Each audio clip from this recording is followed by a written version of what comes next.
እናውቃለን እንዳትሉኝ የማያውቅ ሰው በጣም ብዙ ስለሆነ የምታውቁት ከሆነ ትንሽ ስሙኝና አለፉት። አሁን የምነግራችሁ የመጀመሪያውን 1 ሚሊዮን ብራችሁ እንዴት እንደምትሰሩ።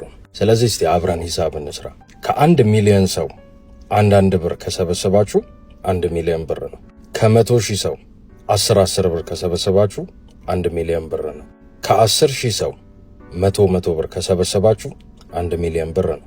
ከ1,000 ሰው 1,000 ብር ከሰበሰባችሁም 1 ሚሊዮን ብር ነው። ከ10 ሰው 100,000 ብር ከሰበሰባችሁም 1 ሚሊዮን ብር ነው። ከ100 ሰው 10,000 ብር ከሰበሰባችሁም 1 ሚሊዮን ብር ነው። ከአንድ ሰው 1 ሚሊዮን ብር ከሰበሰባችሁም 1 ሚሊዮን ብር ነው። ስለዚህ ልላችሁ የፈለኩት ነገር ምንድነው መሰላችሁ? ያንኑ አውትካም ለማግኘት የተለያዩ አፕሮቾች አሉ። የምትሸጡትን ነገር ሞር አፎርደብል በማድረግና ተደራሽነቱን በማስፋት ያንኑ አማውንት ኦፍ ማኒ ማግኘት ትችላላችሁ።